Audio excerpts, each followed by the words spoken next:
ইতিমধ্যে আমাদের স্টেজে এসে পৌঁছে গেছেন। আপনারা যারা এখনো বাহিরে এদিক সেদিক ঘোরাফেরা করছেন, মেহেরবানি করে মাহফিলের সামিয়ানার নিচে মেম্বারের সামনে জমে জমে বসে যাই। আমাদের মেহমান এখনই কোরআন এবং হাদিস থেকে তাকরীর পেশ করবেন। যাদের আগ্রহ, যাদের বয়ান শোনার জন্য আমরা এখানে এসেছি, অযথা বাইরে সময় নষ্ট না করে মেহেরবানি করে মাহফিলে এসে বসে যাই। এখন আপনাদের সামনে কোরআন এবং হাদিস থেকে তাকরীর পেশ করবেন হযরতুল আল্লাম হযরত মাওলানা জাকিরুল্লাহ কাসেমি, হযরত মাওলানা জাকিরুল্লাহ কাসেমি রাজশাহী।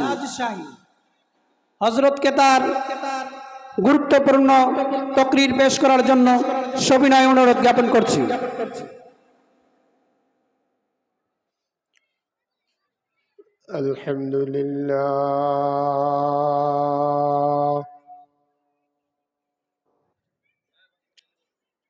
الحمد لله نحمده ونستعينه ونستغفره ونؤمن به ونتوكل عليه ونعوذ بالله من شرور أنفسنا ومن سيئات أعمالنا.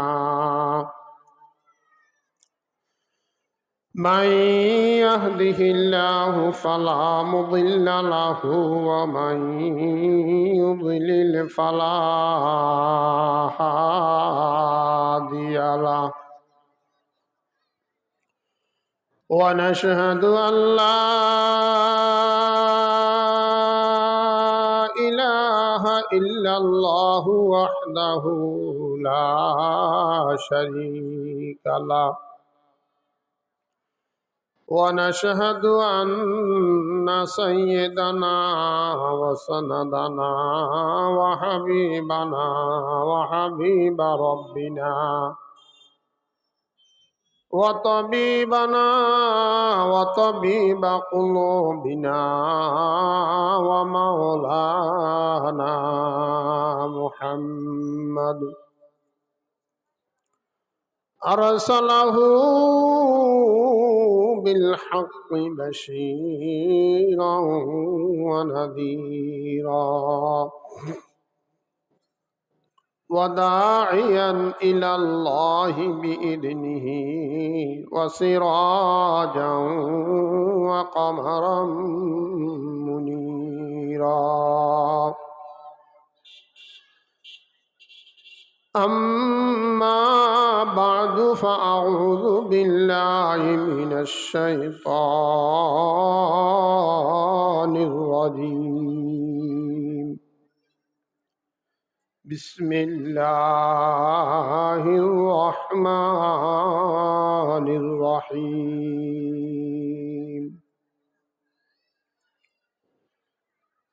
وقرن في بيوتكن ولا تبرجن تبرج الجاهلية الأولى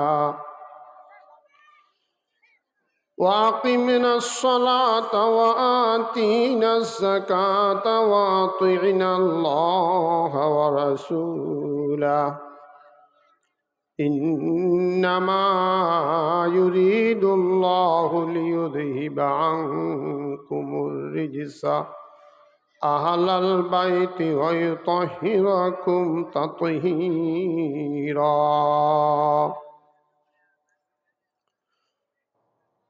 وقال رسول الله صلى الله عليه وسلم الدنيا كلها متاع وخير متاع الدنيا المرأة الصالحة أو كما قال النبي صلى الله عليه وسلم. দুরূদ শরীফ পড়েন। اللهم صل على سيدنا ومولانا محمد وآله وأصحابه وبارك وسلم दोनों जहां की कामयाबी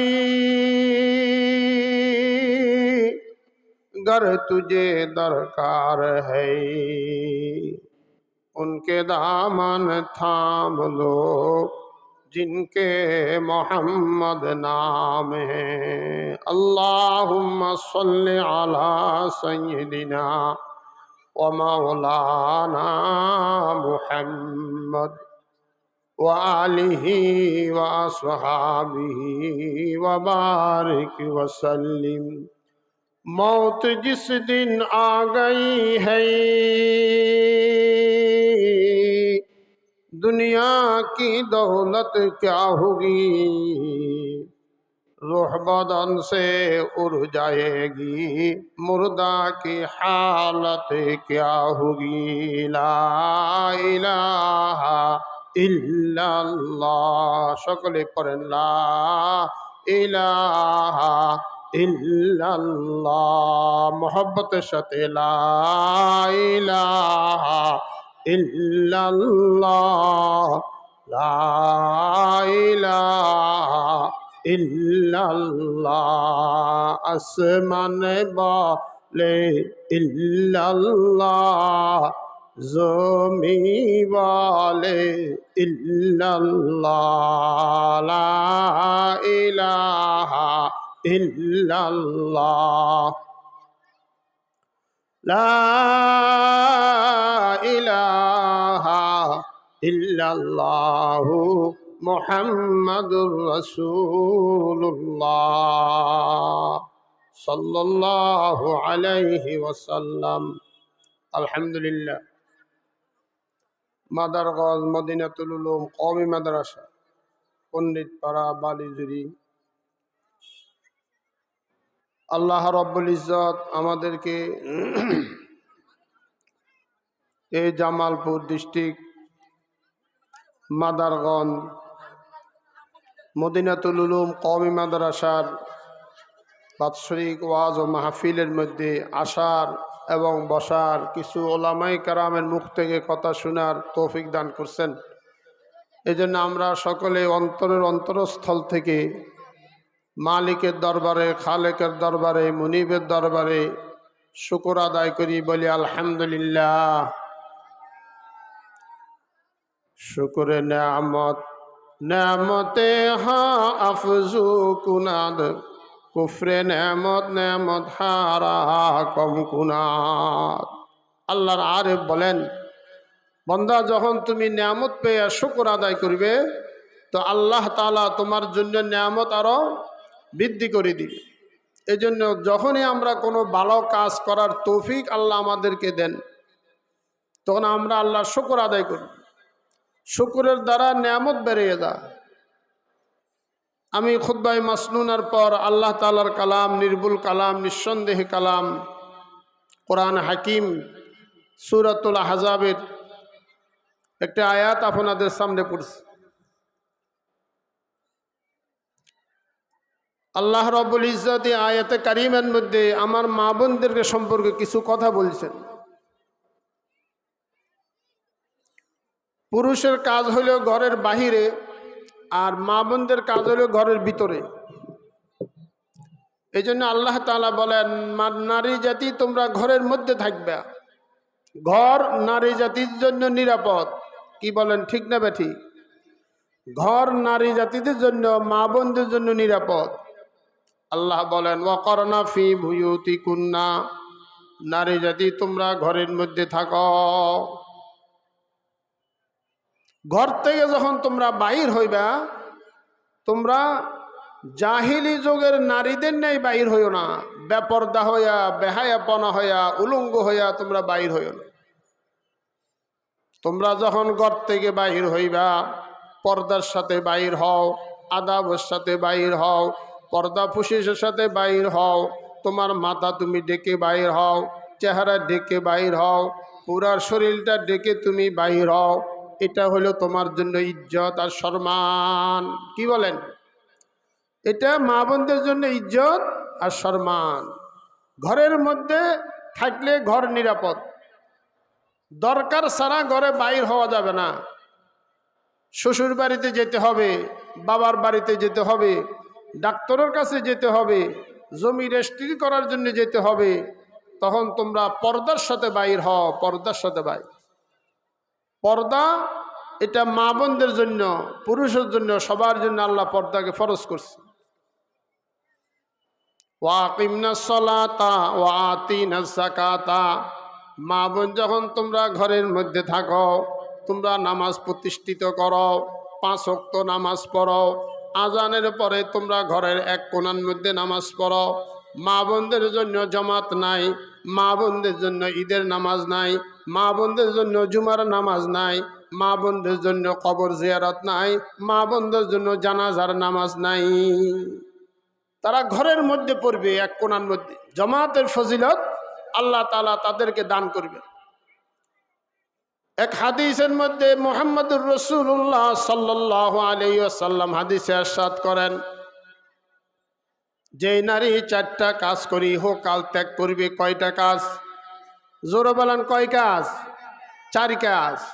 যে মা বোন 4 কাজ করে ইহকাল ত্যাগ করবে, মৃত্যুর সাথে সাথে ওই মা বোনদের জন্য, ওই নারীর জন্য জান্নাতের 8টা দরজা খোলা হবে।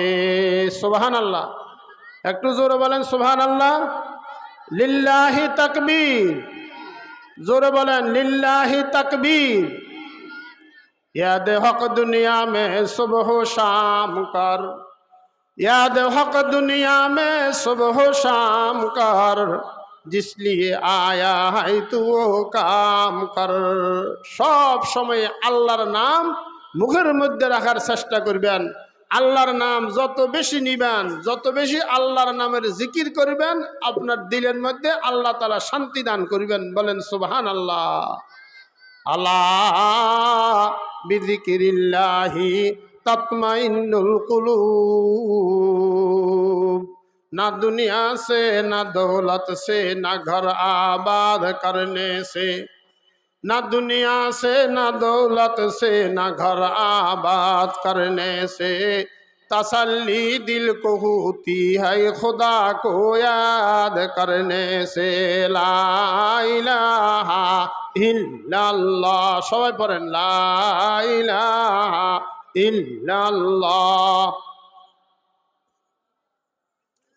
লা ইলাহা ইল্লাল্লাহু মুহাম্মাদুর রাসূলুল্লাহ সাল্লাল্লাহু আলাইহি।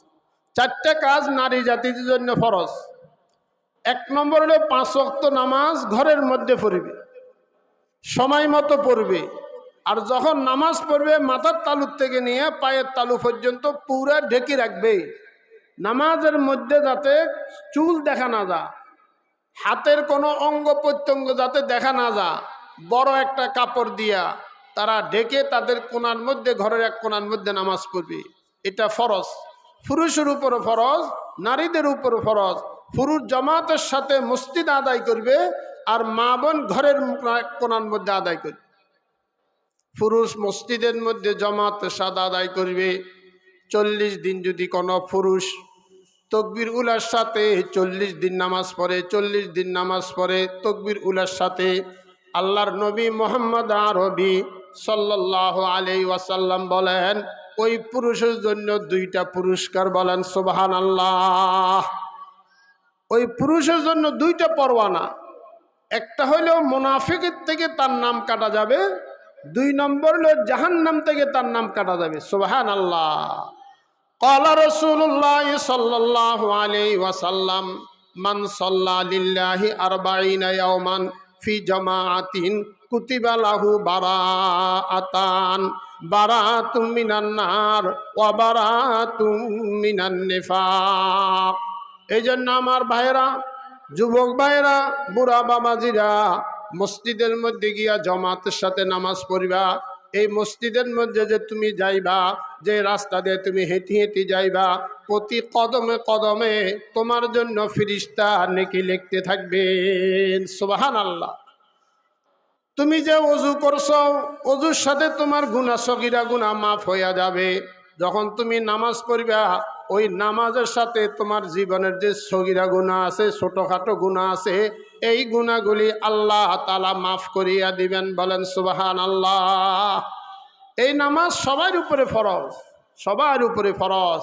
এমন একটা গুরুত্বপূর্ণ ইবাদত যে নামাজের মধ্যে জিকির আছে, কোরআন শরীফের তেলাওয়াত আছে, দুরূদ শরীফ আছে, যে নামাজের মধ্যে পবিত্রতা আছে, যে নামাজের মধ্যে আল্লাহর সাথে বন্দার সম্পর্ক, নামাজের মাধ্যমে বন্দা আল্লাহকে পাবে। এই জন্য আমার মা বোন, 5 ওয়াক্ত নামাজ তোমাদের উপরে ফরজ। এটা হলো 1 নম্বর। 2 নম্বর হলো রমজানের রোজা ফরজ।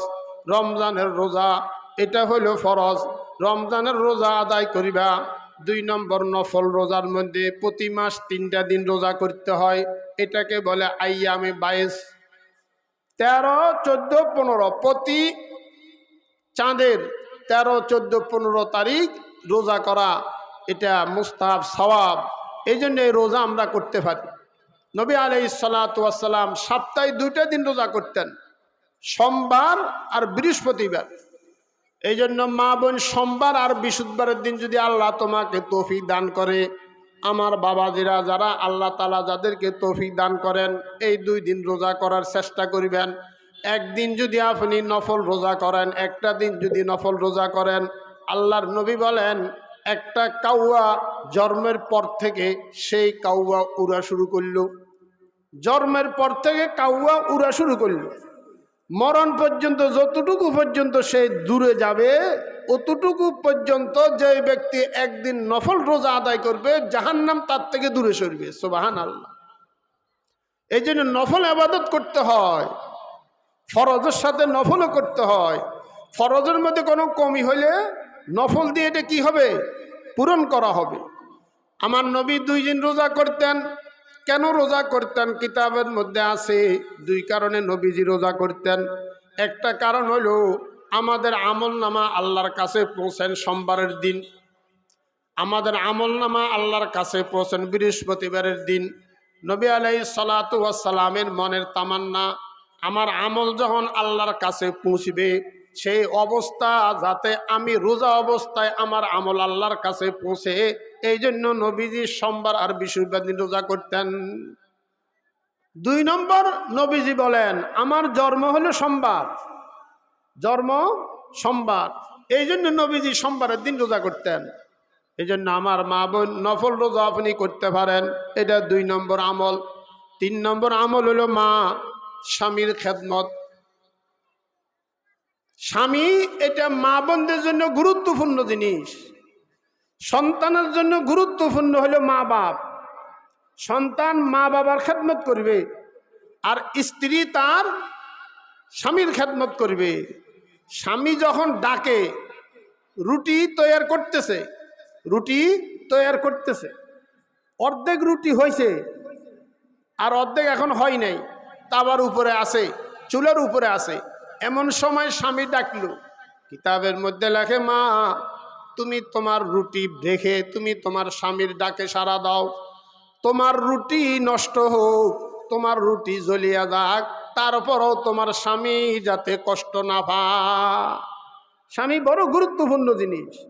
কিতাবের মধ্যে লেখে আল্লাহ রাব্বুল ইজ্জত আল্লাহকে সেজদা বাদ দিয়ে যদি পৃথিবীর মধ্যে কোনো মানুষকে সেজদা করার হুকুম করতেন আল্লাহ, তাইলে নারী জাতিকে বলা হইতো তোমরা তোমাদের স্বামীকে সেজদা করো। স্বামী বড় গুরুত্বপূর্ণ জিনিস।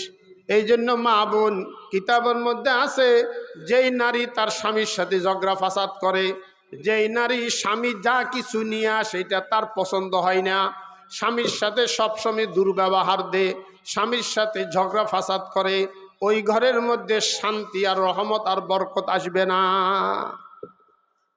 এই জন্য আমরা যারা আমাদের যাদের স্বামী আছে, স্বামীর সাথে ভালো ব্যবহার দেওয়া, স্বামীর সামনে সুন্দর কাপড় পরিপাটি হইয়া তার সামনে থাকা। কিতাবের মধ্যে লেখে জান্নাতি নারীর কিছু আলামত, তার মধ্যে একটা আলামত আছে, যেই নারীর ব্যবহার দেয়া তার স্বামী খুশি, যেই নারীর পোশাক দেখি তার স্বামী খুশি, যেই নারীর কথা কালাম শুনে তার না স্বামী খুশি, তার আমল আখলাক দেখে, তার ব্যবহার দেখে, তার পরিপাটি দেখে, তার কাজ কাম দেখে স্বামী খুশি, ওই নারীটা হলো জান্নাতি নারী। বলেন সুবহানাল্লাহ। এই জন্য রাসূল করিম সাল্লাল্লাহু আলাইহি সাল্লাম বলেন, জবানের হেফাজত করো, তোমরা জবানের হেফাজত করো। দুই জিনিসের জিম্মাদারি যদি তোমরা নাও, তার নবী আলাইহিস সালাতু ওয়াস সালাম বলেন, আমি তোমার জান্নাতের জিম্মাদার হয়ে যাব। বলেন সুবহানাল্লাহ। কয় জিনিস? কথা বলেন, কয় জিনিস? দুই জিনিস। একটা হলো জবান আর একটা হলো লজ্জাস্থান।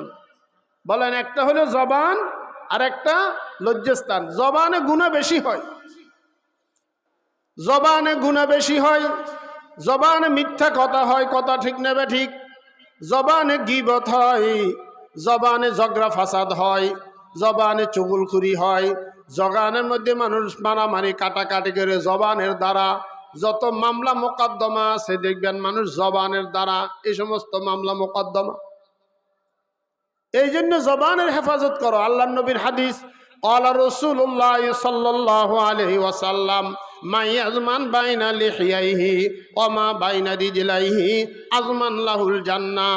আমার যে উম্মত জবানের হেফাজত করবে, দুই নম্বর লজ্জাস্থানের হেফাজত করবে, এই দুই জিনিসের যে উম্মত হেফাজত করবে, আমি আমার ওই উম্মতের পক্ষ থেকে জান্নাতের জিম্মাদার হয়ে যাব। সুবহানাল্লাহ।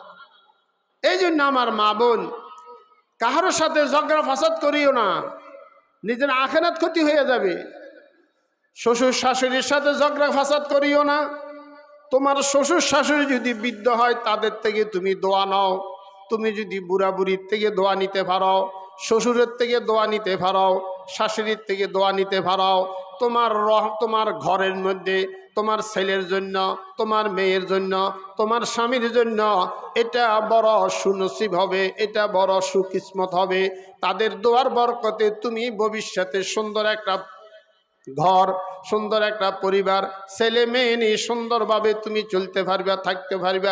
বিপদ আপদ থেকে আল্লাহ তাআলা তাদের দোয়ার বরকতে তোমাকে হেফাজত করবে। এখন তো মানুষ যখন বৃদ্ধ হয় তখন আর দোয়া নিতে চায় না, দোয়া নিতে চায় না। বুড়া মানুষের দোয়া, সাদা দাড়িওয়ালাদের দোয়া আল্লাহর দরবারে কবুল। খবরদার তাদের সাথে বেয়াদবি করিও না। প্রতিবেশীর সাথে মা বোন ঝগড়া ফাসাদ করিও না। ঝগড়া ফাসাদ যদি তুমি করো, তোমার ঘরের মধ্যে অশান্তি হবে, তোমার আখিরাতের ক্ষতি হবে। মা বোন উঁচু আওয়াজে কথা বলিও না। উঁচু আওয়াজে কথা বলা এটা তোমার জন্য নিষেধ। যখন তুমি ঘরের মধ্যে থাকবা, মাথায় কাপড় দিবা, মাথায় কাপড় দিবা। কিতাবের মধ্যে লেখে, যেই ঘরের নারী মাথায় কাপড় দেয় না, মাথা সবসময় উলঙ্গ থাকে, সেই ঘরের মধ্যে বরকত আসে না, বরকত আসে না। মাথায় সব সময় কাপড় রাখতে হবে, ভাইয়ের সামনে, স্বামীর সামনে, বাবার সামনে, সবার সামনে মাথায় কাপড় রাখতে হবে।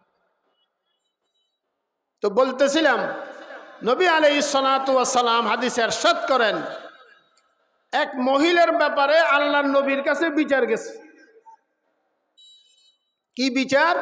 ওই মহিলা নামাজ আছে, রোজা আছে, জিকির আছে, তেলাওয়াত আছে, সব ইবাদত বন্দেগী তার আছে, কিন্তু তার মধ্যে একটা দোষ আছে। একটা দোষ। কি দোষ? শুধু মানুষের সাথে ঝগড়া করে। কি দোষ বলেন? শুধু মানুষের সাথে ঝগড়া করে। তার থেকে কোনো মানুষ মুক্ত হইতে পারে না, সবার সাথে ঝগড়া, সবার সাথে ঝগড়া। আল্লাহর নবী বলেন, এই মেয়েটা হলো জাহান্নামী। বলেন নাউজুবিল্লাহ, নাউজুবিল্লাহ। এই জন্য জবান খুব খারাপ জিনিস, জবানকে কন্ট্রোল করতে হবে। হযরত আবু বকর সিদ্দিক রাদিয়াল্লাহু তাআলা আনহু একদিন জবানকে এরকমভাবে ধরছেন, এভাবে ধরি টানতেছেন, আর গাছের নিচে বসিয়ে টানতেছেন জবান ধরি। হযরত ওমর ফারুক রাদিয়াল্লাহু তাআলা আনহু বলেন, ভাই আবু বকর, তুমি তোমার উপরে, নিজের উপরে একটু রহম করো, রহম করো। কেন নিজেকে এত কষ্ট দিচ্ছ? সিদ্দিক আকবর রাদিয়াল্লাহু তাআলা আনহু বলেন, এই জবানের দ্বারা এত আমার বিপদ, এই জবান আমার জন্য এত বিপদ, এত বিপদ। কাল ময়দানে হাসরের মধ্যে এই জবানের কারণে অনেক জিনিস আমার জবাবদিহি করতে হবে। কথা ঠিক নেবে ঠিক? এই জন্য মা বোন, কাহার সাথে ঝগড়া ফাসাদ করিও না। ঘরের মধ্যে ছোট আওয়াজে কথা বলবে, নর্মভদ্র হয়ে চলবে, নিজের আখিরাতের ফিকির করবে, নিজের আখিরাতের ফিকির করবে। সব তোমার ঘরের মধ্যে আছে, আখিরাত তোমার ঘরের মধ্যে নাই। জিকির তোমার ঘরের মধ্যে নাই, কোরআন তেলাওয়াত তোমার ঘরের মধ্যে নাই, নামাজ তোমার ঘরের মধ্যে নাই, পর্দা ফসিদা তোমার ঘরের মধ্যে নাই। তুমি সবারই খেদমত করো, তুমি তোমার জীবনের খেদমত করো না, তুমি পরকালের চিন্তা করো না, তুমি আখিরাতের চিন্তা করো না, তুমি তোমার জান্নাতের প্রস্তুতি নাও না, কবরের প্রস্তুতি নাও না। সবারই তুমি দাম দিয়েছো মা, কিন্তু তুমি তোমার দাম বুঝো নাই। তাই আল্লাহর আরেফ বলেন, कीमते हर चीज रादा नीचे चीज कीमते खुदराने दानी আহমকিস। সবাই তোমার সাথে কবরে যাবে না। বলেন, আপনি মৃত্যুর পরে আপনার সাথে কবরে যাওয়ার লোক পাবেন না, কান্দুন্যা লোক পাবেন। কথা ঠিক নেবে ঠিক? মরার পর আপনার জন্য কানবে, কে আপনার জন্য কবরে যাবে না রে মা। মরনে ওয়ালে সব হ্যাঁ, জিনে ওয়ালে কোই नहीं। मरने वाले सब हैं, जीने वाले कोई नहीं। रोने वाले सब हैं, लेकिन जाने वाले कोई नहीं। मौत को मत दूर समझो, मौत है हर दम करीब। कौन होगा यार तेरा गुरु जाने के लिए। एमन घरे जाइबे रे मन, যে ঘরে নাই বাতি। এমন ঘরে থাকবে রে মন, যে ঘরে নাই সাথী। এই জন্য আমার মা বোন, চারটা কাজের কথা তোমাদের উদ্দেশ্য বলতেছিলাম। 1 নম্বর কাজ হইল নামাজ 5 ওয়াক্ত ঘরের মধ্যে পড়ো। 2 নম্বর রমজানের রোজা এবং নফল রোজাগুলি আদায় করার চেষ্টা করো। 3 নম্বর হলো স্বামীর সাথে ভালো ব্যবহার দাও, স্বামীকে তুচ্ছ তিল্লা করিও না, স্বামীর মনে ব্যথা দিও না। 4 নম্বর হলো মা, তখন তুমি ঘর থেকে বাহির হও, তুমি পর্দার সাথে বাহির হও। পর্দাটা ফরজ। এই জন্য পুরুষ যখন মারা যায় তখন তার জন্য কয়টা কাপড়? 3 কাপড়। আর মা বোনদের জন্য 5 কাপড়। আহা, একটা গুরুত্বপূর্ণ ঘটনা আপনাদেরকে বলতেছি। পর্দা। আল্লাহর নবীর মেয়ে হযরতে ফাতেমাতুজ জোহরা রাদিয়াল্লাহু তাআলা আনহা, নবীজির বড় মহব্বতের মেয়ে ছিলেন ফাতেমাতুজ জোহরা রাদিয়াল্লাহু তাআলা আনহা। সমস্ত নারীদের সরদারনি হবে জান্নাতের মধ্যে। সাইয়্যিদাতু নিসাই আহলিল জান্নাতি ফাতেমা, যার নাম ইসলাম খুতবার মধ্যে, জুমার দিন খুতবার মধ্যে যদি না পড়া হয় খুতবা অসম্পূর্ণ। কি বলেন? খুতবার মধ্যে নাম পড়ে কি পড়ে না? সাইয়্যিদাতু নিসাই আহলিল জান্নাতি ফাতেমা। হযরতে ফাতেমার ইন্তেকালের পূর্বে উনি বলছেন, আমি যখন মারা যাব তোমরা আমাকে রাত্রের মধ্যে দাফন করবে, দাফন করবে রাত্রের মধ্যে। দাফন করার পর তো এলান করবে, মার্কিং করবে, মানুষকে বলবে আল্লাহর নবীর মেয়ে ফাতেমাতুজ জোহরার ইন্তেকাল হয়ে গেছে। তখন মানুষ প্রশ্ন করছে, আপনার দাফনের পরও যদি আমরা এলান করি, মানুষ তো জানাজায় শরীক হতে পারবে না। দাফনের পরও যদি এলান করি তাহলে মানুষ জানাজায় শরীক হতে পারবে না। এইভাবে কেমন হয়? হযরতে ফাতেমা বলেন, আমি যা বলছি তাই করবে। আমি চাই না মানুষ আমার জানাজায় আসিয়া আমি লম্বা কেমন ছিলাম, আমি খাটো কতটুকু ছিলাম, আমি মোটা ছিলাম না চিকন ছিলাম, মানুষ আমার জানাজা দেখি বুঝুক, এটা আমি চাই না।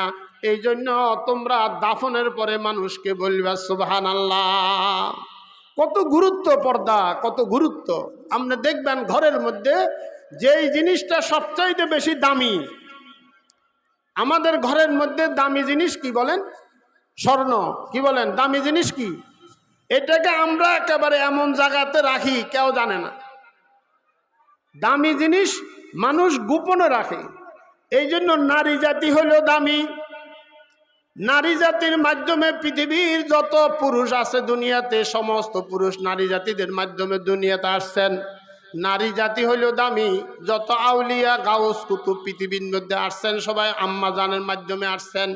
সমস্ত মুফাসসিরিনে কারাম, মুহাদ্দিসিনে কারাম, আউলিয়ায়ে কারাম, সমস্ত আইম্মায়ে কারাম আম্মা জানের মাধ্যমে দুনিয়াতে আসছেন। সমস্ত সাহাবায়ে কারাম আম্মা জানের মাধ্যমে দুনিয়াতে আসছেন। সমস্ত আম্বিয়া আলাইহিমুস সালাতু ওয়াস সালাম আম্মা জানের মাধ্যমে দুনিয়াতে আসছেন। কথা ঠিক না বেঠিক? এরা অনেক দামি, অনেক দামি। আমার মা বোন, তোমার ব্যাপারে একটি হাদিস শুনো।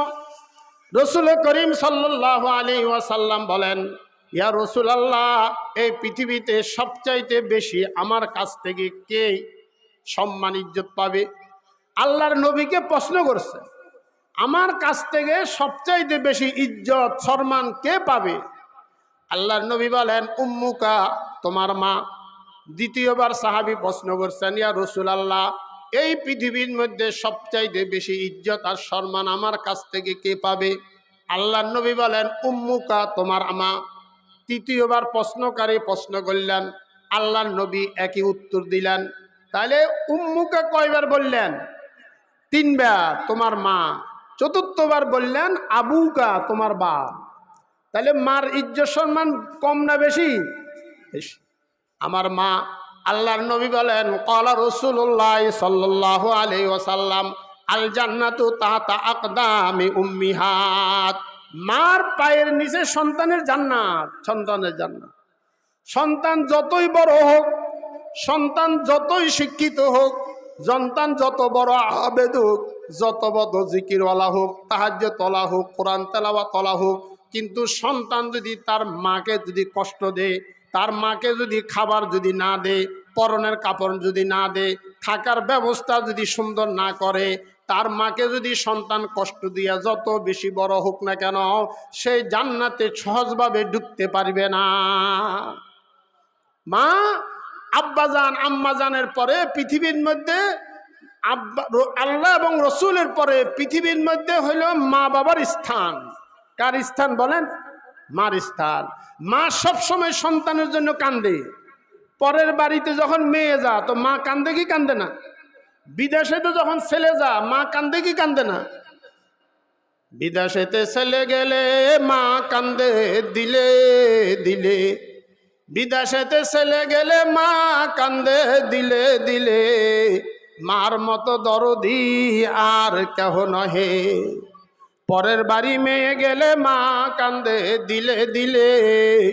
মার মতো দরদি আর কেহ নহে। এই জন্য মা, তোমরা বড় সম্মানী, তোমরা বড় ইজ্জতি।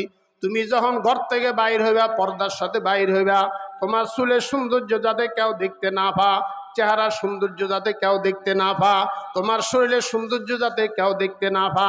যে আল্লাহ তাআলা তোমাকে যে সৌন্দর্য দান করছেন, এই সৌন্দর্য একমাত্র তুমি দেখাইবে তোমার স্বামীকে। এই সৌন্দর্য কাকে দেখাইবে? স্বামীকে দেখাইবে। এখন উল্টা হয়ে গেছে। আপনারা দেখবেন স্বামীর সামনে সব সময় পুরাতন কাপড় পরি থাকে, মনে হয় ঘরের বান্দি। আর যখন বিবাহ শাদীতে যাবে, হাটে ঘাটে বাজারে যাবে, তখন দামি পোশাক, দামি কাপড়, পরিপাটি হইয়া সুন্দর হইয়া যা। কথা ঠিক না বেঠি? এই জন্য আমার মা বোন, স্বামী হইল তোমার বড়।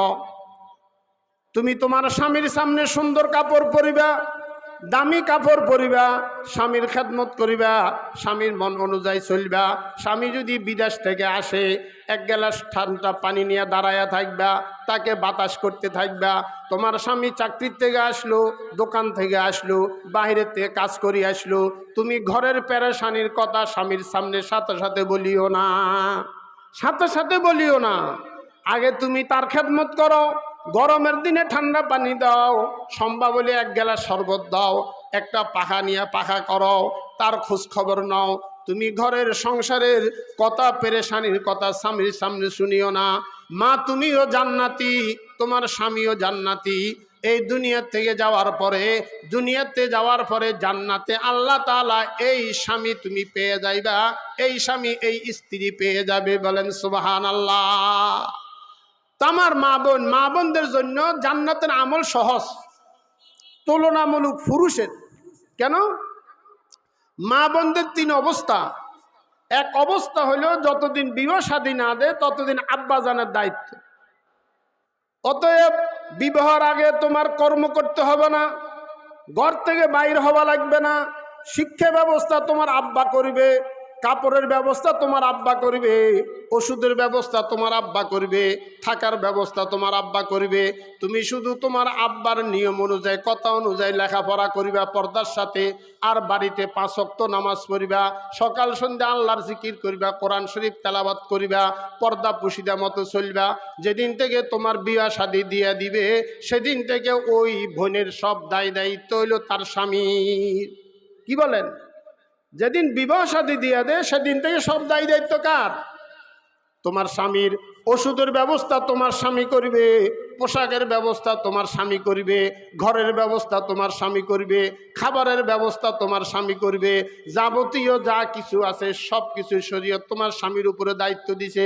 তুমি শুধু ঘরের মধ্যে থাকবা, ইবাদত বন্দেগী করিবা, এটা হলো তোমার দায়িত্ব।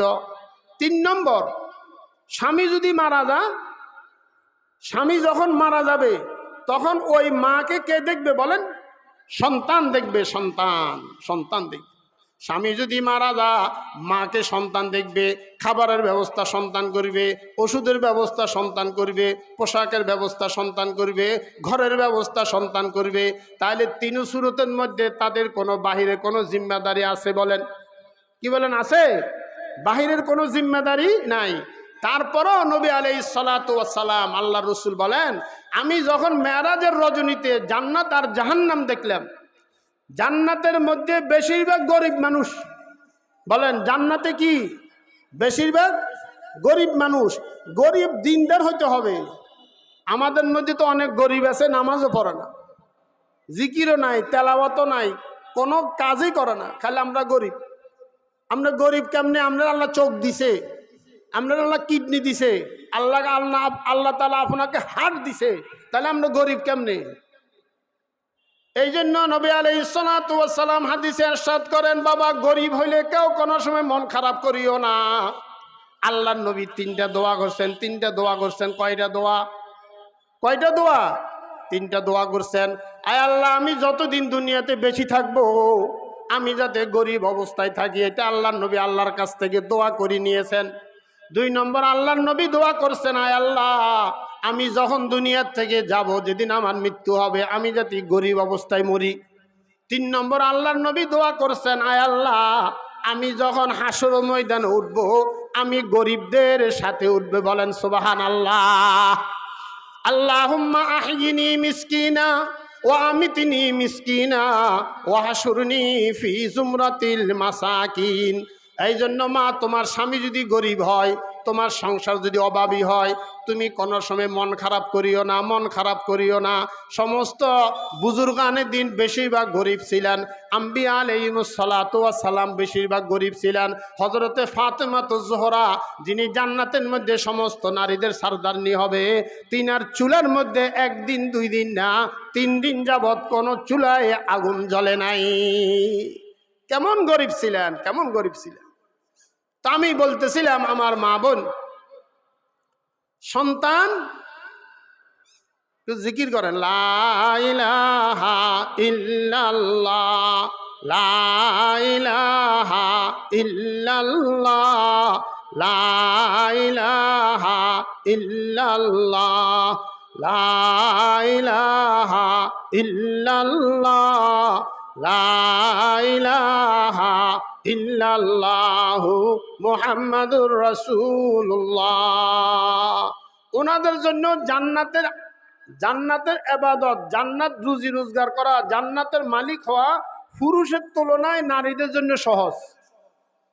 পুরুষ রুজি রোজগার করে, এটার হিসাব দিতে হবে। সহিভাবে যদি টাকা অর্জন না করে তাহলে সে আল্লাহর কাছে ধরা খেয়ে যাবে।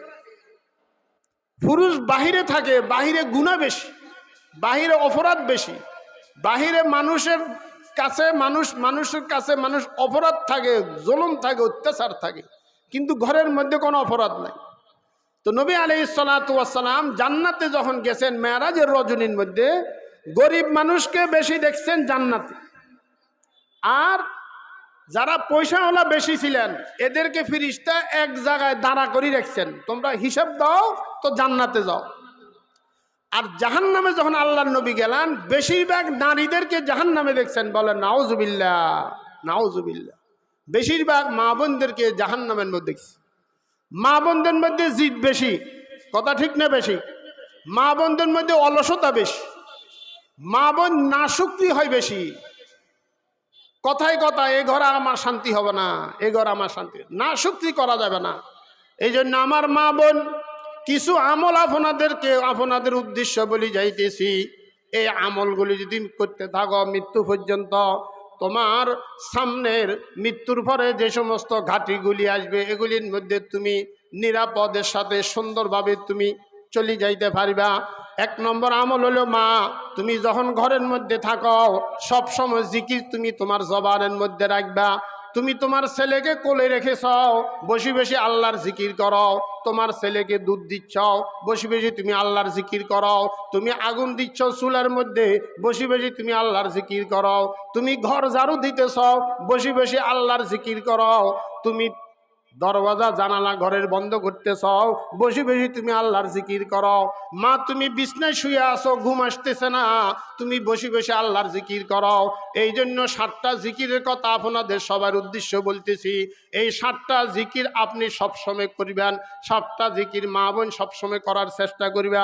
7টার মধ্যে যেটা আপনার কাছে ভালো লাগে সেটা আপনি করেন। জিকিরের দ্বারা আল্লাহকে পাওয়া যাবে। বলেন জিকিরের দ্বারা কাকে পাওয়া যাবে? আল্লাহকে পাওয়া যাবে। আপনি জমিনের মধ্যে জিকির করবেন আল্লাহর, আল্লাহ তাআলা আসমানের মধ্যে আপনার জিকির করবে। কোরআন শরীফের আয়াত আল্লাহ তাআলা বলেন ফাজকুরুনি আযকুরুকুম ওয়াশকুরুলি ওয়ালা তাকফুরুন। বান্দা তুমি আমার স্মরণ করিবা, আমি আল্লাহ আসমানের মধ্যে তোমার স্মরণ করবে। বলেন সুবহানাল্লাহ। ইয়াদে হক দুনিয়া মে সুবহ শাম কর, याद हक दुनिया में सुबह शाम कर, जिसलिए आया है तू वो काम कर। জিকিরের দ্বারা দিলের মধ্যে শান্তি আসবে, কলবের মধ্যে শান্তি আসবে, ঘরের মধ্যে শান্তি আসবে।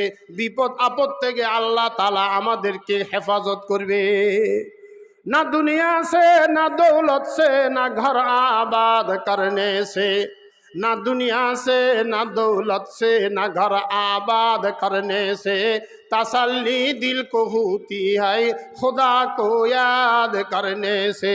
ला इलाहा इल्लल्लाह, ला इलाहा इल्लल्लाह, ला इलाहा इल्लल्लाहु मुहम्मदुर রাসূলুল্লাহ। এই 7টা জিকিরের মধ্যে সর্বপ্রথম জিকির হলো আল্লাহর কালামের তেলাওয়াত। বলেন কি? কোরআন শরীফের তেলাওয়াত। আহা, এই তেলাওয়াত আজকে আমরা আমাদের ঘর থেকে বাহির করে দিছি। কথা ঠিক নেবে ঠিক? আল্লামা ইকবাল রহমতুল্লাহ আলাইহি বলেন ইস ঘর মে আগ লাগি है घर की आग से।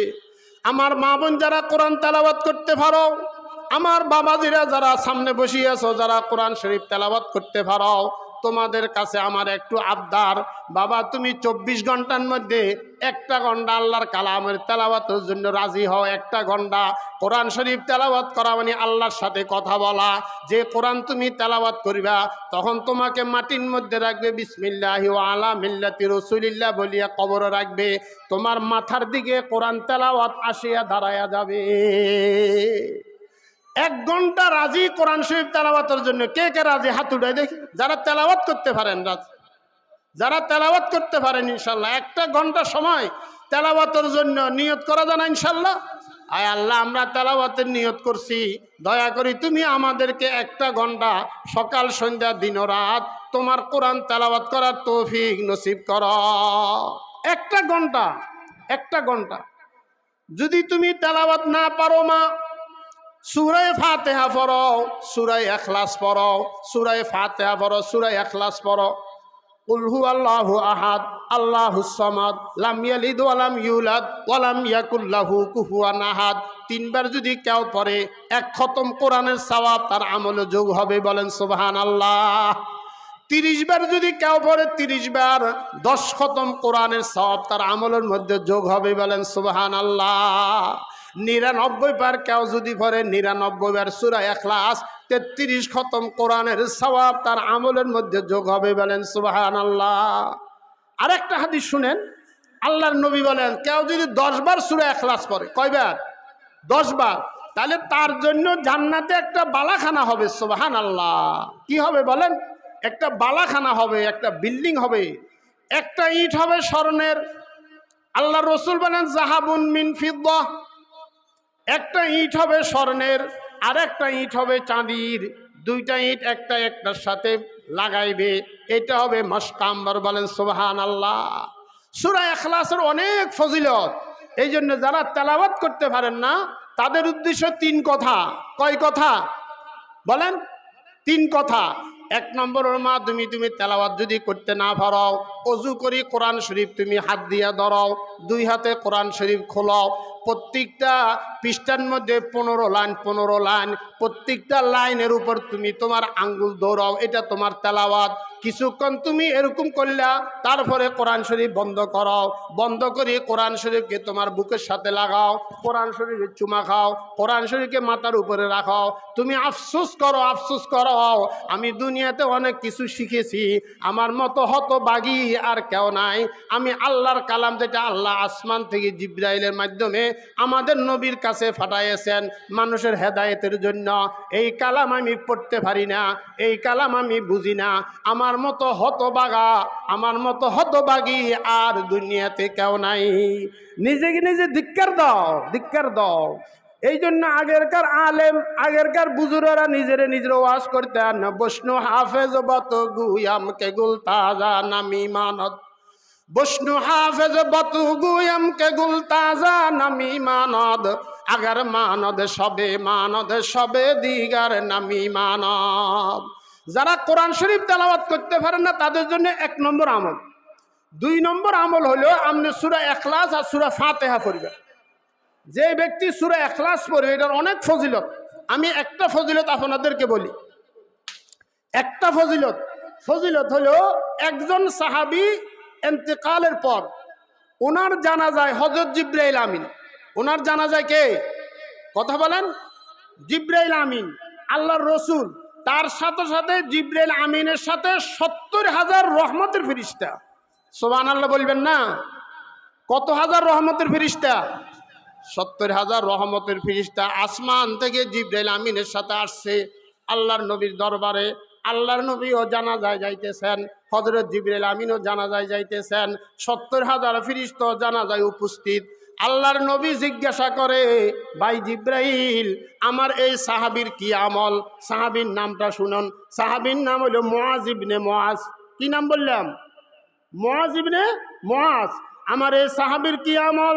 আমার এই সাহাবীর কি আমল? হযরতে জিবরাইল আমিন বলেন, ইয়া রাসূলুল্লাহ, আপনার এই সাহাবী বসি বসি সূরা ইখলাস পড়তো, দাঁড়ায় দাঁড়ায় সূরা ইখলাস পড়তো, হাঁটি হাঁটি সূরা ইখলাস পড়তো, সব সময় সূরা ইখলাস পড়তো। এই সূরা ইখলাসের তেলাওয়াত আল্লাহর কাছে এত পছন্দ হইয়াছে, এই জন্য আল্লাহ তাআলা পছন্দ করি তার জানাজায় 70,000 রহমতের ফেরেশতা পাঠাইছে। সুবহানাল্লাহ। আমার মা বোন, ঘরের মধ্যে যখন তুমি একা একই বসে থাকবে, কোরআন তেলাওয়াত করবে, কোরআন তেলাওয়াত করবে, হায় হায় কত ঘটনা আছে, কিভাবে বলবো, হায় হায়। আমার মা বোন, একটা ঘটনা শুনাইতেছি। তুমি যদি তেলাওয়াত করো, তেলাওয়াতের প্রভাব তোমার গর্ভের সন্তানের উপরে পড়বে। তুমি যদি জিকির করো, তোমার জিকিরের প্রভাব তোমার সন্তানের উপরে পড়বে। যে সন্তান গর্ভের মধ্যে আছে এই সন্তানের উপরে পড়বে। যখন তোমার সন্তান গর্ভে আসে, বেশি বেশি আল্লাহর জিকির করিবা, কোরআন তেলাওয়াত করিবা, আল্লাহর কাছে 2 হাত উঠাইয়া বলবা, হে আল্লাহ, আমার গর্ভে সন্তান এসেছে, তুমি আমাকে সুসন্তান দাও, দিনদার সন্তান দাও, ভালো সন্তান দাও। এই সন্তান দিয়ে যাতে দুনিয়াতে আমার কোনো বেইজ্জতি হইতে না হয়, এই সন্তান দিয়ে যাতে আমার আখিরাতে কোনো বেইজ্জত হইতে না হয়। এটা দোয়া করতে হবে। মার দোয়া সন্তানের কাছে কবুল। একজন মা দোয়া করছিলেন, তার মার নাম হলো হযরত হিন্না। বলেন, কি বললাম? হযরত হিন্না, আয় আল্লাহ, আমার গর্ভে যে সন্তান আসছে এটা আমি বাইতুল মাকদাসের জন্য দিয়া দিলাম, তুমি আমার পক্ষের থেকে আমার এই সন্তানকে কবুল করাও। ওয়াইদ ক্বালাত ইমরাতু ইমরানা রব্বি ইন্নী নাযারতু লাকা মা ফি বাতনি মুহাররারান ফাতাকাব্বাল মিন্নী ইন্নাকা আনতাস সামিউল আলিম। এখন সন্তান প্রসব হওয়ার পরে হযরত হিন্না দেখছে এটা পুত্র সন্তান না, এটা কন্যা সন্তান।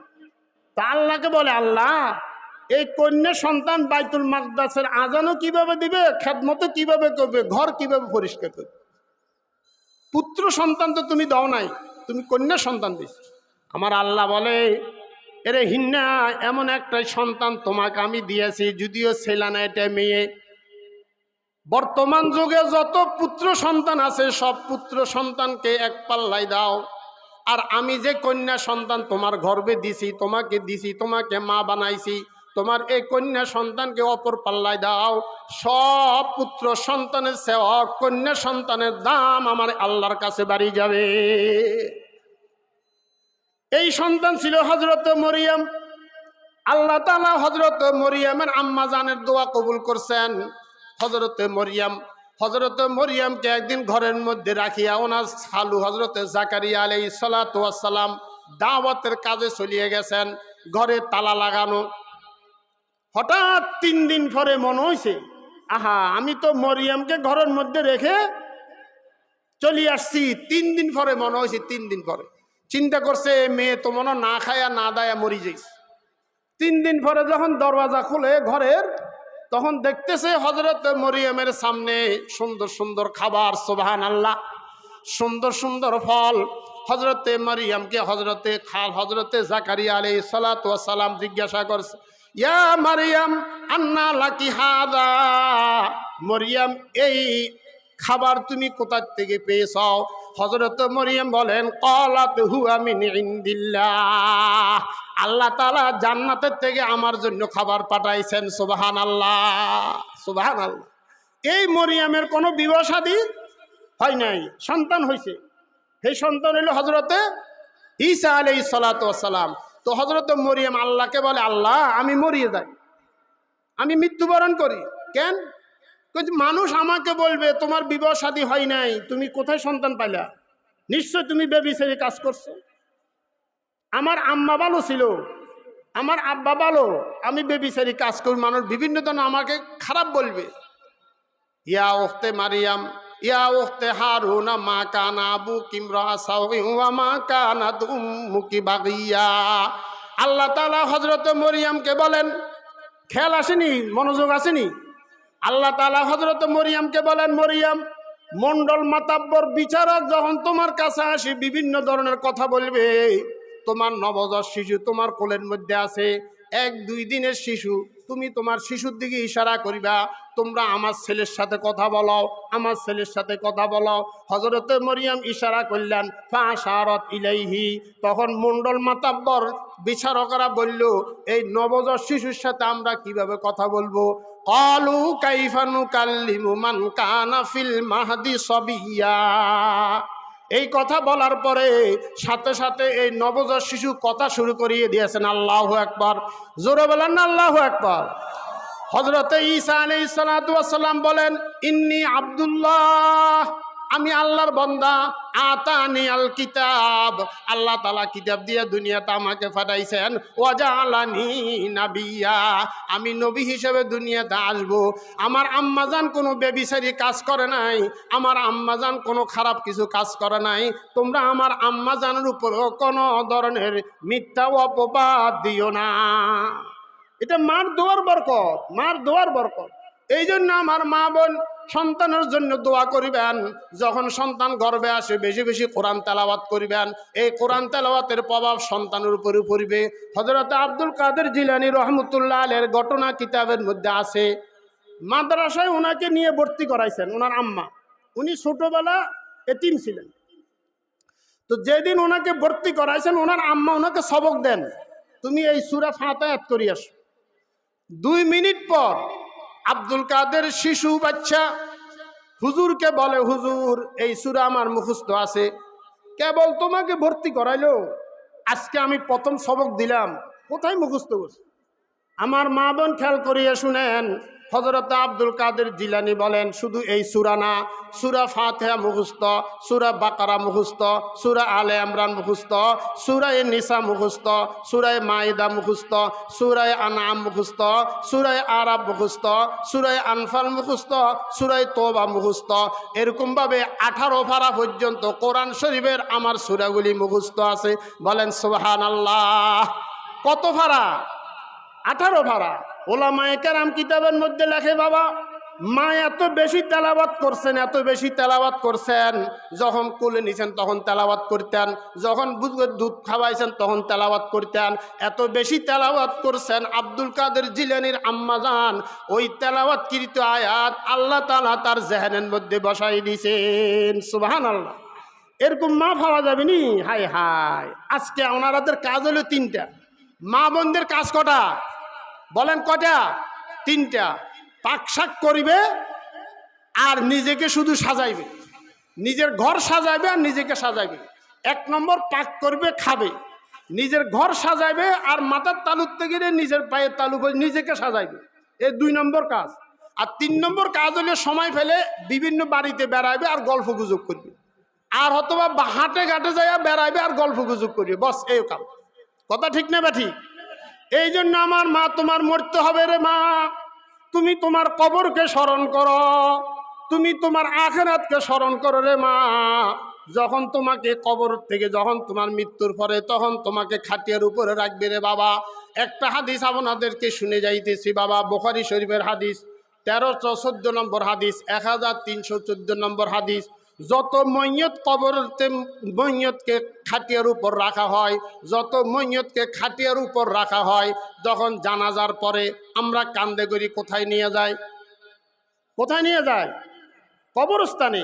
এই যে কবরস্থানে মইয়ত নিয়ে যান, মইয়তের 2 প্রকার। যে সমস্ত মইয়ত নামাজি, দিনদার, আল্লাহওয়ালা, আল্লাহর নেককার বান্দা বান্দি, তারা হাসতে থাকে, হাসতে থাকে। আর যে সমস্ত মইয়ত বেনমাজি হয়, বেপরদা হয়, জাহান্নামী হয়, সবসময় গুনাহ, সকালে গুনাহ, রাত্র গুনাহ, দিনও গুনাহ, রাত্র গুনাহ, সবসময় আল্লাহর নাফরমানি, সার গুনাহ বেশি, গুনাহ বেশি, এই ধরনের মইয়ত খাটিয়ার উপর চিৎকার দিয়া কাঁদতে থাকে, চিৎকার দিয়া কাঁদতে থাকে। এমন চিৎকার দিয়ে কিতাবের মধ্যে আল্লাহর রাসূল বলেন, ওই মইয়তের কান্নার আওয়াজ পৃথিবীর সব সৃষ্টি শুনতে পায়, শুধু মানুষ আর জিন জাতি শুনতে পায় না। মানুষ আর জিন জাতি যদি কান্নার আওয়াজ শুনতো, কেউ তাকে মাটির মধ্যে দাফন করতে পারত না। এই জন্য আমার মা বোন, গুনাহ কমাও। আমার যুবক ভাইরা, গুনাহ কমাও। আমার বুড়া বাবাজিরা, গুনাহ কমাও। মাগরিবের নামাজ পড়ে, এশারের নামাজ পড়ে, মাগরিব থেকে এশা পর্যন্ত অনেক বুড়া বাবাজি আছে, অনেক হাজি সাহেব আছে, চাঁদ দোকানের টিভির সামনে বসে থাকে। এরকম মানুষ আছে না? নাই? এটা তো চোখের গুনাহ। আমার মা বোন, চোখ দিয়া গুনাহ করিও না, কান দিয়া গুনাহ করিও না, জবান দিয়া গুনাহ করিও না। তুমি যদি, তোমার গুনাহ যদি বেশি হয়, খাটিয়ার উপর যখন তোমাকে শোয়াবে তোমার কান্দা লাগবে। 2 নম্বর বিপদ, যখন তোমাকে কবরের মধ্যে শোয়াইবে তখন কবর আযাব, তোমাকে কবর চাপ দিবে, চাপ দিবে। 3 নম্বর বিপদ, তোমার যদি গুনাহ বেশি হয়, হাসরের ময়দানে তোমার বেইজ্জত হইতে হবে। 4 নম্বর বিপদ, গুনাহ যদি বেশি হয়, নেকির পাল্লা হালকা হবে, গুনার পাল্লা ভারী হবে। গুনার পাল্লা যদি ভারী হয়, তোমার আমলনামা বাম হাতে আসবে। কোরআন শরীফের আয়াত, আল্লাহ তাআলা বলেন, ওয়া আম্মা মান উতিয়া কিতাবাহু বিশিমালিহি ফায়াকুলু ইয়া লাইতানি লাম উতা কিতাবিয়া। এই আমলনামা যদি আমাকে না দেওয়া হইতো, না দেওয়া হইতো, বেশি ভালো হইতো। শুধু বাম হাতে দিবে যে তা না বাবা, এই বাম হাতটা দিবে পেট ছিদ্র করি পিছনের দিকে, পেট ছিদ্র করি পিছনের দিকে দিবে। আর মানুষের ঘাড় হলে সামনের দিকে, তখন তার ঘাড়টা ভাঙ্গি পিছনের দিকে করবে। আল্লাহ আল্লাহ, কত কঠিন, কত কঠিন অবস্থা হবে। ছেলে পরিচয় দিব না রে মা তোমার, মেয়ে পরিচয় দিব না রে মা তোমার, স্বামী তোমার পরিচয় দিবে না। এই জন্য স্বামীর মহব্বত করো, ভালো জিনিস। ছেলেকে মহব্বত করো, ভালো জিনিস। শ্বশুর শাশুড়িকে মহব্বত করো, ভালো জিনিস। কিন্তু আল্লাহর হুকুম তুমি ছেড়িও না, নামাজ তুমি ছেড়িও না, পর্দা তুমি ছেড়িও না, জিকির তেলাওয়াত তুমি ছেড়িও না। এই জন্য মা, আমি তোমাদের উদ্দেশ্য বলতেছি যে 7টা আমলের কথা বললাম, সর্বপ্রথম আমল হলো কোরআন শরীফের তেলাওয়াত। 7টার মধ্যে সর্বপ্রথম কোনটা বলেন? কোরআন শরীফের তেলাওয়াত। যারা তেলাওয়াত করতে পারে না তারা কোন সূরা পড়বে? সূরা ইখলাস। যত পারেন পড়বে। 2 নম্বর আমল হলো মা লা ইলাহা ইল্লাল্লাহ। এই জিকির ভাই সবসময় জবানের মধ্যে বাবাজি তুমি রাখবা। তুমি একজন দোকানদার, কাস্টমার দোকানে নাই, বসে বসে আল্লাহর জিকির করো। তুমি এখান থেকে জামালপুর যাইবা, গাড়িতে বসা, বসে বসে আল্লাহর জিকির করো। তুমি এখান থেকে শ্বশুর বাড়িতে যাইবা মা, বসে বসে আল্লাহর জিকির করো। দাঁড়া আল্লাহর জিকির করো। তুমি ঘরের মধ্যে বসে বসে আল্লাহর জিকির করো। এই জিকিরটা বড় দামি জিনিস। 7 তবক আসমান আর জমিন এক পাল্লায় তুমি দাও, আমার আল্লাহর নাম লা ইলাহা ইল্লাল্লাহ, এই নামটা যদি অপর পাল্লায় দাও তো আমার আল্লাহর নামের পাল্লা 7 তবক আসমান আর জমিনের চেয়ে ভারী হয়ে যাবে। 3 নম্বর জিকির বাবা সুবহানাল্লাহ। আমার সাথে বলেন সুবহানাল্লাহ, আলহামদুলিল্লাহ, লা ইলাহা ইল্লাল্লাহ, আল্লাহু আকবার। এটা বড় দামি জিকির।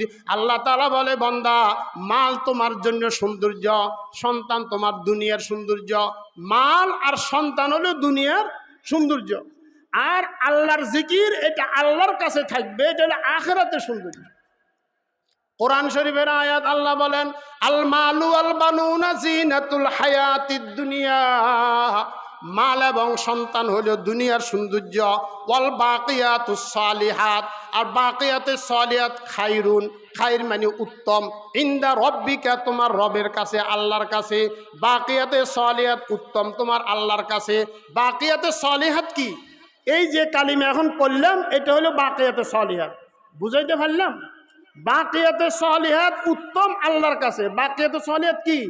সুবহানাল্লাহ, আলহামদুলিল্লাহ, লা ইলাহা ইল্লাল্লাহ, আল্লাহু আকবার। এটা অনেক দামি কালিমা, অনেক দামি কালিমা। মা এই কালিমাটা পড়িবা। এটা হলো 3 নম্বর আমল। 4 নম্বর আমল হলো মা লা হাওলা ওয়ালা কুওয়াতা ইল্লা বিল্লাহ। সকলে পড়েন লা হাওলা ওয়ালা কুওয়াতা ইল্লা বিল্লাহ, লা হাওলা ওয়ালা কুওয়াতা ইল্লা বিল্লাহ, লা হাওলা ওয়ালা কুওয়াতা ইল্লা বিল্লাহ। কিতাবের মধ্যে আছে কেউ যদি 100 বার সকালে পড়ে আর 100 বার বিকালে পড়ে, ওই মানুষটা জীবনে গরিব হবে না, অভাবী হবে না, অভাবী হবে না। কিতাবের মধ্যে আছে মা তোমার যত পেরেশানি হোক না কেন, তুমি যদি লা হাওলা ওয়ালা কুওয়াতা ইল্লা বিল্লাহ বেশি বেশি পড়ো, তোমার পেরেশানিগুলি আল্লাহ তাআলা দূর করিয়া দিবে। 5 নম্বর হলো 4 নম্বর হলো লা ইলাহা ইল্লা আনতা সুবহানাকা ইন্নী কুনতু মিনাজ জালিমিন। এটা হলো 5 নম্বর। বিপদ আপদ আছে না নাই? কথা বলেন, আছে না নাই? একজন নবী বিপদে পড়ছেন, নবীর নাম হযরত ইউনূস আলাইহিস সালাতু ওয়াস সালাম। কয়টা অন্ধকারে ছিলেন? 3 অন্ধকার। কয় অন্ধকার? 3 অন্ধকার। রাত্রের অন্ধকার, মাছের পানির ভিতরে এক অন্ধকার, আর মাছের পেটের ভিতরে এক অন্ধকার। 3 অন্ধকারের মধ্যে হযরত ইউনূস আলাইহিস সালাতু ওয়াস সালাম আল্লাহর কাছে দোয়া করছেন। আল্লাহ তাআলা তার দোয়াতে সাড়া দিয়েছেন। ফাস্তাজাবনা লাহু, আমি আল্লাহ তোমার দোয়া কবুল করলাম। ওয়ানাজ্জাইনাহু মিনাল গম, আমি আল্লাহ তোমাকে এই বিপদ থেকে রক্ষা করলাম। বলেন সুবহানাল্লাহ। এখন আমাদের জন্য বলছি। তারপরের আয়াত হলো ওয়াকাযালিকা নুনজিল মুমিনিন। আমরা ঈমানদার না? কি বলেন? আমরা ঈমানদার না? আমার আল্লাহ বলে ওয়াকাযালিকা নুনজিল মুমিনিন, কিয়ামত পর্যন্ত আমার যত বান্দা বান্দি ঈমানদার বিপদে পড়ি আমাকে ডাকবে, দোয়া ইউনূস দিয়া লা ইলাহা ইল্লা আনতা সুবহানাকা ইন্নী কুনতু মিনাজ জালিমিন। আমি আমার বান্দা বান্দিকে হযরত ইউনূস আলাইহিস সালাতু ওয়াস সালামের মতো বিপদ থেকে আমি তাকে রক্ষা করব। সুবহানাল্লাহ। এটা কয় নম্বর গেল? 5 নম্বর। 6 নম্বর হলো ইস্তেগফার। আমার মা তোমার ঘরের মধ্যে অশান্তি, তুমি বেশি বেশি ইস্তেগফার পড়ো। তোমার ছেলে নাই, তুমি নিঃসন্তান, তুমি বেশি বেশি ইস্তেগফার পড়ো, আল্লাহ তাআলা সন্তান দিবে। আমার ভাইরা জমিনের মধ্যে পানি নেই, বেশি বেশি ইস্তেগফার করেন, আসমান থেকে আল্লাহ তাআলা বৃষ্টি বর্ষণ করবে। তোমার ঘরের মধ্যে তোমার দোকানে কাস্টমার নাই, বসে বেশি ইস্তেগফার করো, আল্লাহ তাআলা কাস্টমারের ব্যবস্থা করবে। তোমার কথা মানুষ শুনে না, ছেলে তোমার কথা শুনে না, স্বামী তোমার কথা শুনে না, মা বসে বেশি তুমি ইস্তেগফার করবে, স্বামী এবং ছেলে তোমার বাধ্য হয়ে যাবে। ইস্তেগফারের অনেক ফজিলত, অনেক ফজিলত। আমাদের গুনাহ আছে না নাই? আপনি যখন ইস্তেগফার করবেন আপনার গুনাহগুলি ইস্তেগফারের দ্বারা পরিষ্কার হয়ে যাবে, পরিষ্কার হয়ে যাবে। হযরত আবু হুরায়রা রাদিয়াল্লাহু তাআলা আনহু, আল্লাহর নবী সাহাবী, উনি প্রতিদিন 12,000 বার ইস্তেগফার করতেন। সুবহানাল্লাহ। কত হাজার? 12,000। সাহাবীর নাম আবু হুরায়রা রাদিয়াল্লাহু তাআলা আনহু। আল্লাহর নবীর কোনো গুনাহ ছিল না। আল্লাহর নবী এক হাদিসের মধ্যে আছে 70 মাররা, 70 বার ইস্তেগফার করতেন। আর এক হাদিসের মধ্যে আছে 100 মাররা, 100 বার ইস্তেগফার করতেন। এই জন্য মা, বেশি বেশি যদি তুমি ইস্তেগফার করো, বিপদ আপদ থেকে আল্লাহ তাআলা তোমাদেরকে হেফাজত করবে, আমাদের সবাইকে হেফাজত করবে। নবী আলাইহিস সালাতু ওয়াস সালাম বলেন, আমি যখন আমার উম্মতের মধ্যে থাকবো, আল্লাহ তাআলা আমি থাকা অবস্থায় আমার সব উম্মতকে আযাব দিবে না। নবীজি বলছেন, আমি যখন উম্মতের মধ্যে থাকবো, তো আল্লাহ তাআলা আমার উসিলা আমার উম্মতকে আযাব দিবে না। সাহাবারা বলছেন, ইয়া রাসূলুল্লাহ, তাহলে আপনি চলে যাওয়ার পরে আমাদেরকে আযাব দিবে? বলছে, না, তোমরা যদি একটা আমল করো, তা তোমাদের এই আমলের বরকতে আল্লাহ তাআলা তোমাদেরকে আযাব দিবে না। সুবহানাল্লাহ। সেই আমলটা কি? সেটা হলো ইস্তেগফার। কি আমল বলেন? কোরআন শরীফের আয়াত, আল্লাহ তাআলা বলেন, ওয়া মা কানাল্লাহু লিউআযিবাহুম ওয়া আনতা ফীহিম, ওয়া মা কানাল্লাহু লিউআযিবাহুম ওয়া আনতা ফীহিম, ওয়া মা কানাল্লাহু মুআযিবাহুম ওয়া হুম ইস্তাগফিরুন। যত বেশি ইস্তেগফার করবেন, যত দোয়া করবেন, দোয়া কবুল। দোয়া করলে কি? দোয়া কবুল। ইমাম আহমদ ইবনে হাম্বল জমানার সবচাইতে বড় আলেম, জমানার সবচাইতে বড় মুহাদ্দিস, জমানার সবচাইতে বড় ফকিহ, জমানার সবচাইতে বড় আবেদ ইমাম আহমদ ইবনে হাম্বল। কি বললাম বলেন? ইমাম আহমদ ইবনে হাম্বল। উনি একদিন এক মসজিদে এশারের নামাজে পরে বসে আছেন, রাত্রে মসজিদে থাকবে। খাদেম আসি বলে, হুজুর বাহির হন, তালা লাগাইতে হবে। মসজিদ কমিটি তালা লাগাইতে বলছে এশারের পরে। তো হুজুর বাহির হয়ে গেছে। ইমাম আহমদ ইবনে হাম্বল বাহির হওয়ার পরে এক জায়গার মধ্যে এক লোক, একজন মানুষ সেখানে রুটি তৈরি করতেছে। কি তৈরি করতেছে? রুটি। তো রুটি যখন চুলায় আগুন দেয়, আস্তাগফিরুল্লাহ। রুটি যখন তৈরি করে, আস্তাগফিরুল্লাহ। রুটি যখন তাওয়ার মধ্যে দেয়, আস্তাগফিরুল্লাহ। রুটি ভাজা হওয়ার পরে যখন নিচে নামে, আস্তাগফিরুল্লাহ। অর্থাৎ সব কাজের শুরুতে কি? জোরে বলেন, আস্তাগফিরুল্লাহ। তুমি ইমাম আহমদ ইবনে হাম্বল জিজ্ঞাসা করছে, বাবা, তুমি সব কাজের শুরুতেই শুধু আস্তাগফিরুল্লাহ আস্তাগফিরুল্লাহ কি কারণ? হুজুর, আমি আস্তাগফিরুল্লাহ পরি যত আল্লাহর কাছে যত দোয়া করছি, আমি আমার আল্লাহর কাছে আস্তাগফিরুল্লাহ পরি যত দোয়া করছি, সব দোয়া আমার আল্লাহ কবুল করছে। বলেন সুবহানাল্লাহ। সব দোয়া কবুল করছে, শুধু একটি মাত্র দোয়া এখন আমার কবুল হয় নাই, এই জন্য আমি আস্তাগফিরুল্লাহ পড়তেছি। কয় দোয়া কবুল হয় নাই? একটা দোয়া। কি দোয়া কবুল হয় নাই? আমি আল্লাহর কাছে দোয়া করছি, আয় আল্লাহ, মৃত্যুর আগে জমানার সবচাইতে বড় ইমাম আহমদ ইবনে হাম্বল, মৃত্যুর আগে জমানার সবচাইতে বড় আলেম ইমাম আহমদ ইবনে হাম্বল, সবচাইতে বড় ফকিহ, সবচাইতে বড় মুহাদ্দিস, সবচাইতে বড় আবেদ ইমাম আহমদ ইবনে হাম্বল, ওনাকে না দেখাইয়া তুমি আমাকে মৃত্যুবরণ দিও না। এই দোয়াটা এখনো কবুল হয় নাই। তো হযরত ইমাম আহমদ ইবনে হাম্বল বলতেছেন, বাবা, আর ইস্তেগফার পড়তে হবে না, এটাও তোমার দোয়া কবুল হয়ে গেছে। আমি হইলাম আহমদ ইবনে হাম্বল। বলেন সুবহানাল্লাহ। কথা বুঝতেছেন?